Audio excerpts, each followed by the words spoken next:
Bam. This is a controversial one, but we just happen to have tons of sources reporting that Muhammad used to dress up in his wife's clothes, that he used to at least put on their robes, their dresses. Their dresses, exactly. Now what that means, if he's just laying there in bed or something like this and he wraps up in it or something like that, if you want to believe that, that's fine. Why doesn't he have, I mean, when he's getting all this war booty, why doesn't he have his own robes to wrap up in? But we have Muhammad wearing the robes and dresses of his wives. Yeah, in fact, even the Arabic words that are used in the context make it clear. It's thob and mirt, and in the context, it's clear. It's women's dresses and clothing. That's what mirt means, right? Yeah, green dress. Yeah, exactly. Now, they try to explain away, but the point is, even the context says that it's a woman's thob, a woman's mirt, meaning clothing and garment. Now, interestingly, in Deuteronomy 22:5, if you read the Arabic translation of Deuteronomy 22:5, you actually see the word thob used in reference to the prohibition of a man wearing a woman's thob, clothing. Now let me read the English translation. Deuteronomy 22:5, the New International Version. A woman must not wear men's clothing, nor a man wear woman's clothing. And the Arabic translation of this passage says, a woman's thob.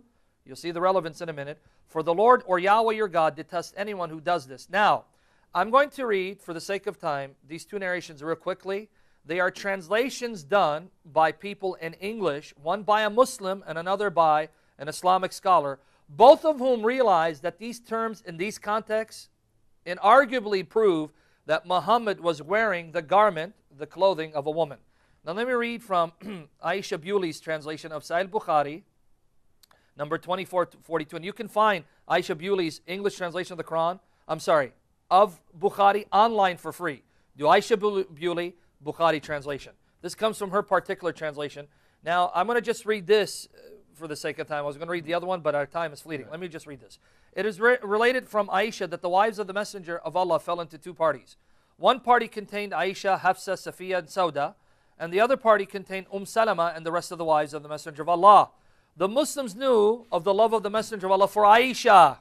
So when any of them had a gift which he wanted to give to the Messenger of Allah, he would delay it until the Messenger of Allah was in Aisha's house.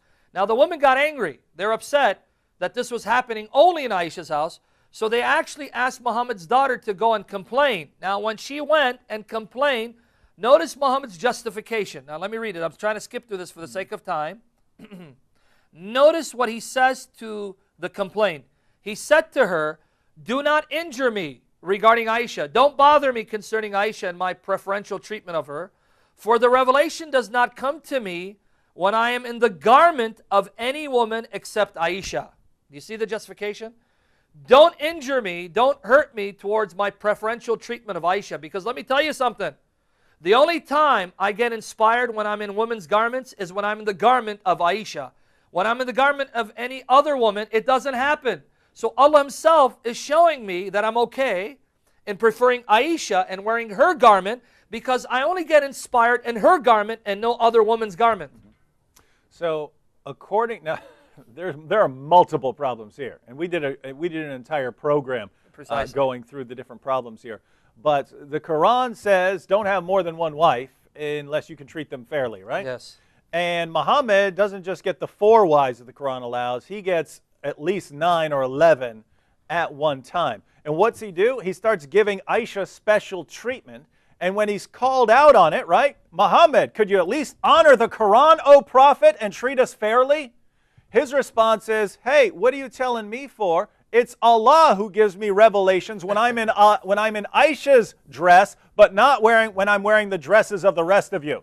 So it's not just that he's wearing women's clothes, it's that he's receiving revelations when he's dressed in Aisha's dress, and that he then uses this as justification to violate the commands of Allah because Allah gave him this revelation during the time when he's wearing Aisha's garment.